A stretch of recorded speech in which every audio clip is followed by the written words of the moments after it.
어제가 여러분들이 잘 아는 어버이날입니다. 아마 부모님께 전화로 또 조금 더 정성을 쏟아서 송금도 아니면 함께 식사라도 나누면서 대화하는 시간이었을 겁니다. 어버이날이 되면 흔히들 카네이션 꽃을 가슴에 달아드리죠.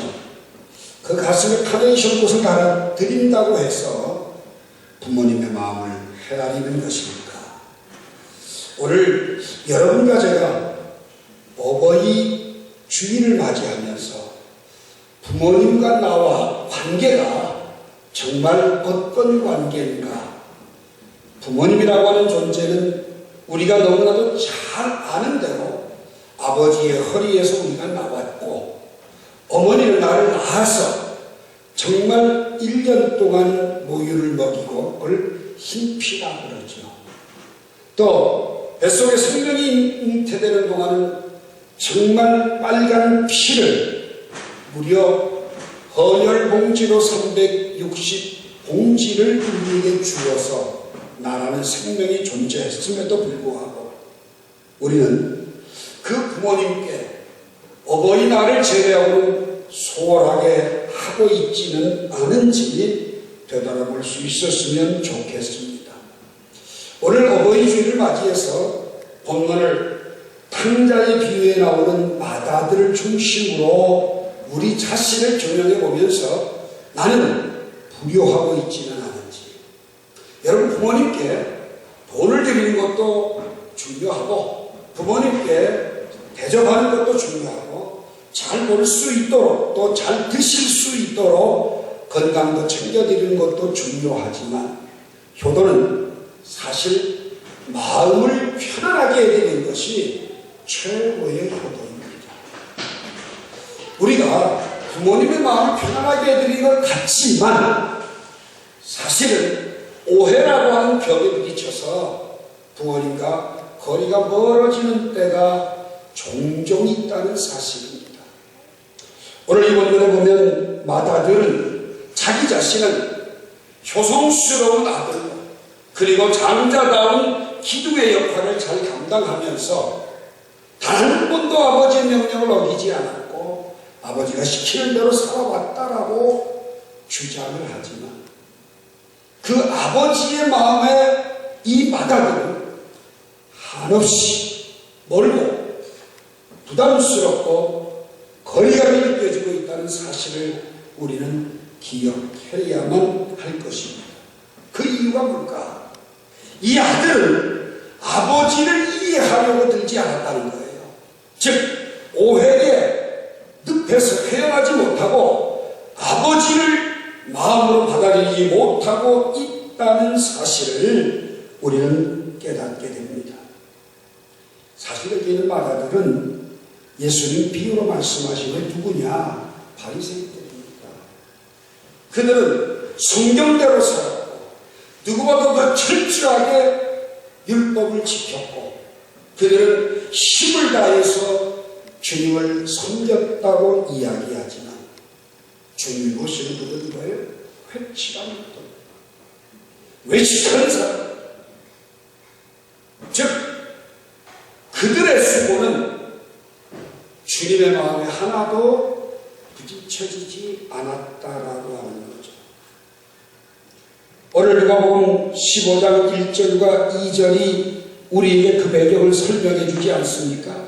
모든 세리와 죄인들이 말씀을 들어 가까이 나오니 바리새인과 서기관들이 수군거리 이르되 이 사람이 죄인을 영접하려고 음식을 같이 먹는다 하면서 이야기하고 있는 모습을 보게 되면 정말 주님을 기뻐해야 되는 그들은 기뻐하지 않고 오히려 생각지 못했던 세리와 죄인들이 주님을 기뻐했다라고 하는 겁니다. 저는 이 말씀을 오늘 우리 현실에 예배당 안에 있는 우리들은 하나님의 마음을 이해하지 못하고 이제 주님을 만나 회개하고 돌이키는 초신자들은 오히려 주님의 마음을 헤아리고 있다는 사실을 우리는 자각해야만 할 것입니다. 왜 우리가 신앙생활이 무기력에 빠집니까? 맏아들 같기 때문입니다. 맏아들 같지 않고 아버지의 마음을 이해하고 받아들였다고 한다면 그들의 삶은 기쁨으로 충만할 것이고 감사로 넘칠 것이고 그리고 누구보다도 주님을 기쁘시게 해드리기 위해서 힘쓸 것입니다. 오늘 여러분과 제가 오해떠버린 맏아들, 자기 자신은 믿음이 좋다고 생각하고 있는 이 맏아들, 부모님의 명령을 어긴 적이 없다고 하는 이 맏아들이 어떤 불효를 했을까? 첫 번째, 아버지의 마음을 알지 못했어요. 자, 25절, 26절 봅시다. 맏아들은 밭에 있다가 돌아와 집에 가까이 왔을 때 풍악과 춤추는 소리를 듣고 하루 종일 불러 이 무슨 일인가 물었는데 이렇게 얘기를 하고 있습니다. 맏아들이 집에 오는데 이상한 소리가 들리는 거예요. 잔치 소리가 들리는 거예요.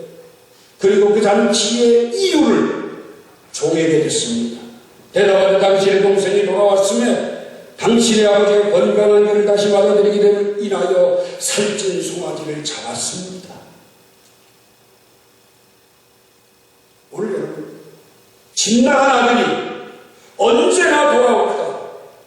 집 나가는 그날부터 노심초사 기대하며 바라보며 애타게 기다리던 그 아버지, 돼지의 지역열매로 돼지 냄새가 난다고 할지라도 그 아들이 돌아온 것이 너무 기쁘고 좋았다고 하는 겁니다. 그래서 아버지는 잔치를 배설하게 됐습니다. 그런데 28절에서 맏아들은 어떤 모습입니까? 그가 노하여 들어가고자 하지 아니하고 아버지가 나와서 떠난대. 아버지가 기뻐하면 아들도 기뻐해야 될 거 아닙니까? 아버지는 기뻐하는데 아들은 기쁨이 없어요. 오히려 화가 나요. 화나는 이유가 뭡니까? 오늘 이 본문에 보니까 나는 아버지의 명령을 한 번도 어기지 아니하고 아버지 곁에서 열심히 살았는데 내 친구들에게는 염소새끼 한 마리 준 일 없더니만 아버지에서는 다 들고나가 탕진해버린 저 탕자 같은 놈이 돌아오니까 송아지를 잡으십니까? 기쁨이 아니라 분노하고 있다는 겁니다. 집에 들어가기를 거절합니다.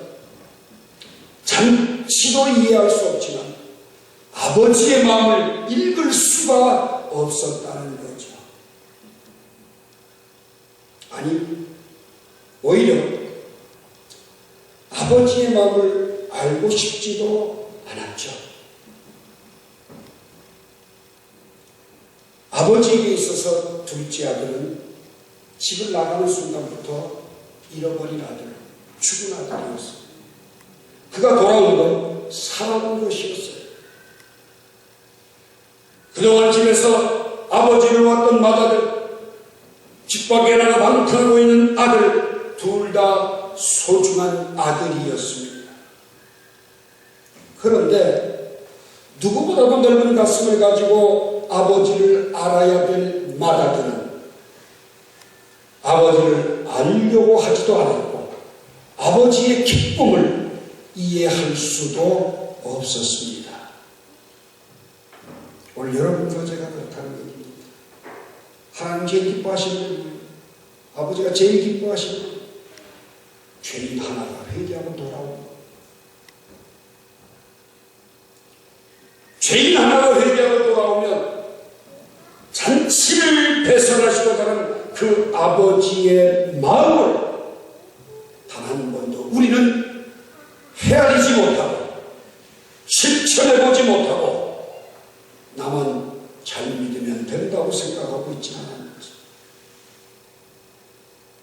지금 여러분은 아버지의 마음을 알고 계신지, 그리고 그분이 정말 기뻐하는 것이 무엇인지, 이내 아들은 죽었다가 살았기로 오늘 여러분과 전 죽은 자녀들을 가슴에 품고 아버지가 기뻐하도록 그를 아버지 앞으로 이끌어낼 때 아버지의 기쁨이 내 기쁨 오해라고 하는 불효를 범하지 않는다고 하는 사실입니다. 오늘 여러분과 저는 어떻게 하면 주님이 기뻐하실까에 대한 구체적인 구상과 기도가 있어야 될 것입니다. 주님께 돌아오는 여러분의 형제를 보고 함께 기뻐하시는 주님을 상상해 보시기 바랍니다. 이웃의 영혼을 찾고 계시는 이 잔치의 즐거움을 여러분은 이해하고 계십니까? 실패는 결코 그 자체로서 후퇴는 아닙니다. 실패해서 교훈을 얻지 못하는 사람은 결코 한 걸음도 앞으로 향하여 나아갈 수 없습니다. 잔치에 능동적으로 참석했던 사람과 그렇지 못했던 우리 모두가 새로운 잔치의 교훈을 얻게 될 수 있기를 기대합니다. 왜냐하면 아버지는 죽었다가 살리는 것, 잃었다가 다시 찾는 것, 죄인 하나가 회개하고 돌아오는 것, 그것만이 그분의 기쁨임을 깨닫고 지금껏 신앙생활하면서 하나님을 아버지라고 부르면서 오해덩어리로 살아왔던 것들을 회개하는 은혜가 있기를 축복합니다. 두 번째로 29절 봅니다. 아버지께 대답하니 이르되 내가 여러의 아버지를 섬겨 명을 어기미었거늘 내게는 염소 새끼라도 주어 나와 내 것으로 즐기게 하신 일이 없더니 아버지의 살림을 청년들과 함께 삼켜버린 이 아들이 돌아오매 이를 위하여 살찐 송아지를 잡으셨나이다.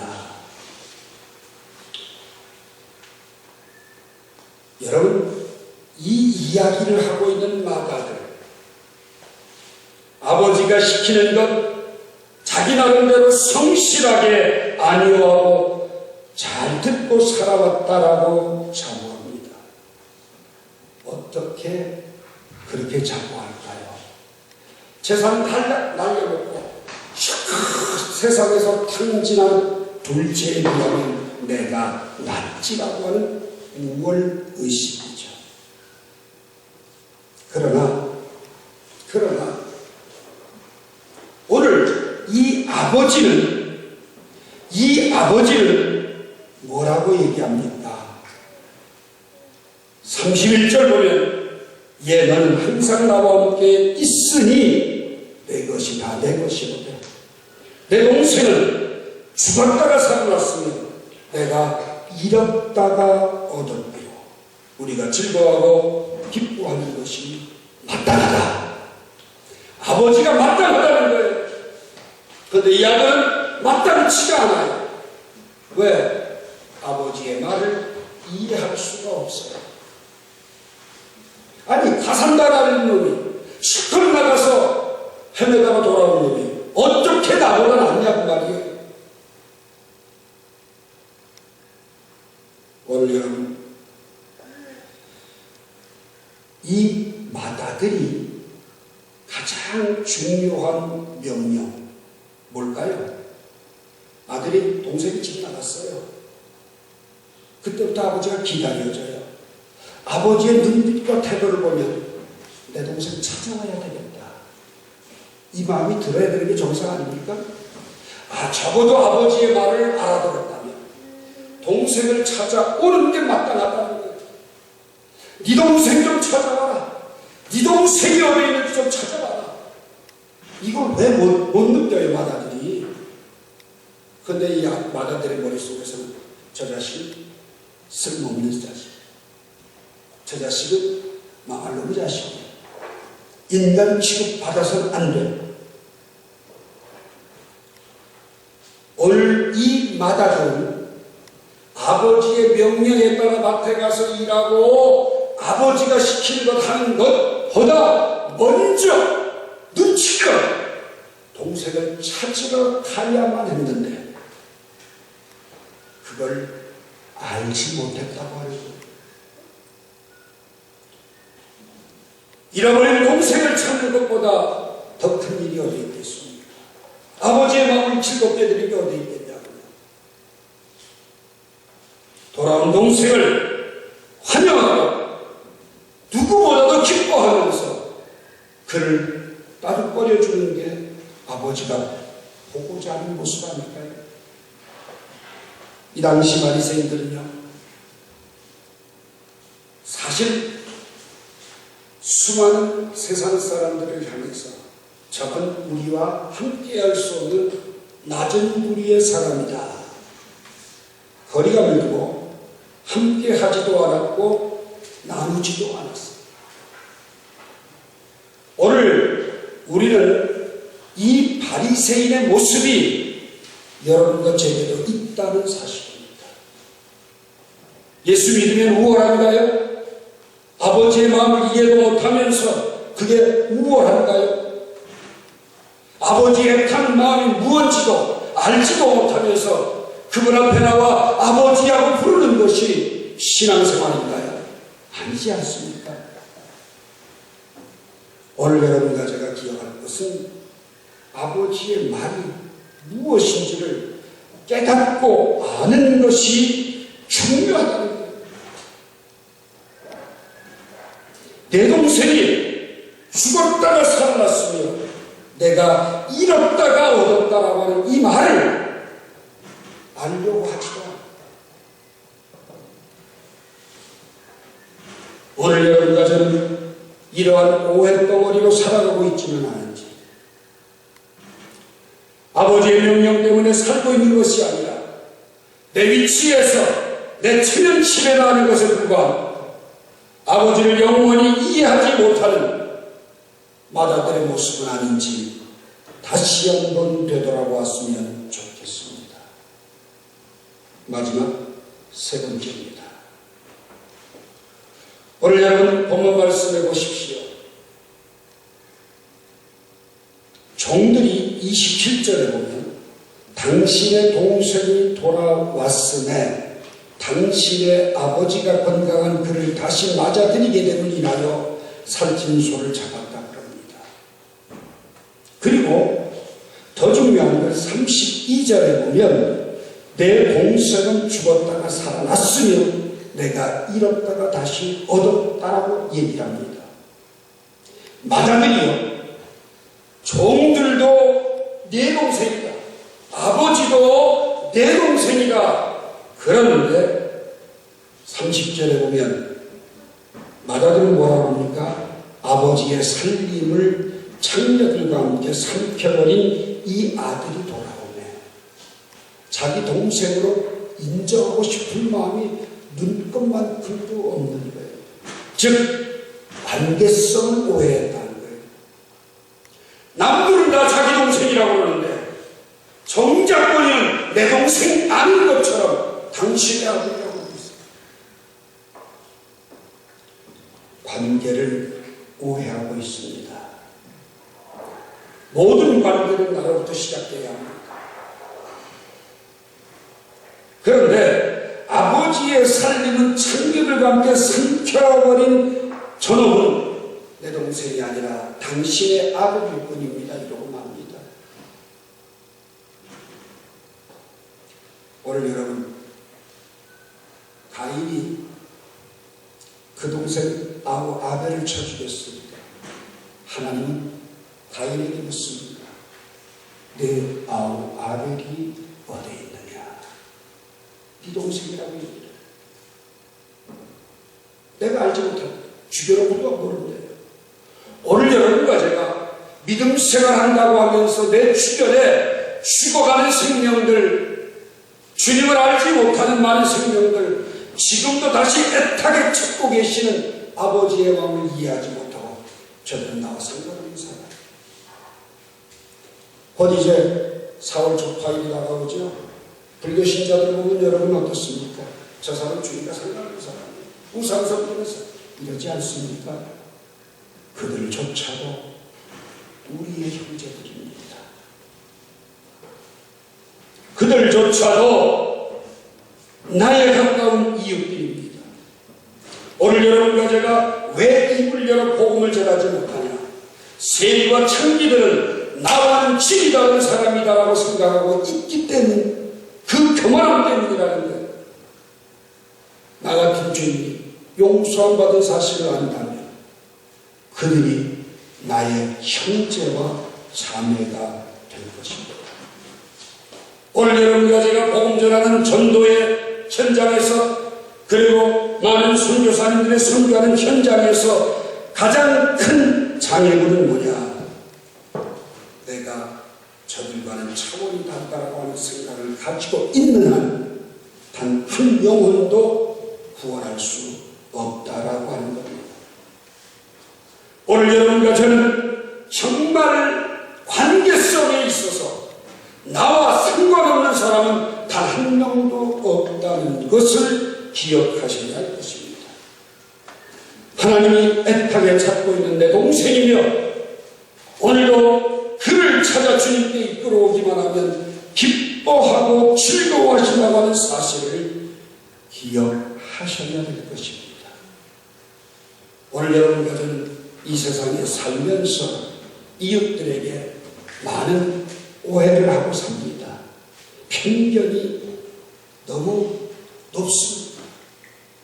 그래서 그들에게 복음도 전하지 못하고 침묵하고 있는 것은 아닌지 다시 한번 오늘 마다들과 같이 바리새인과 서기관과 같이 나만 잘 믿으면 돼 아버지의 마음은 눈꽃만큼도 헤아리지 못하는 불효자식 되지 말고 아버지의 마음이 무엇인지 무엇을 기뻐하시는지를 깨닫는 이 시간.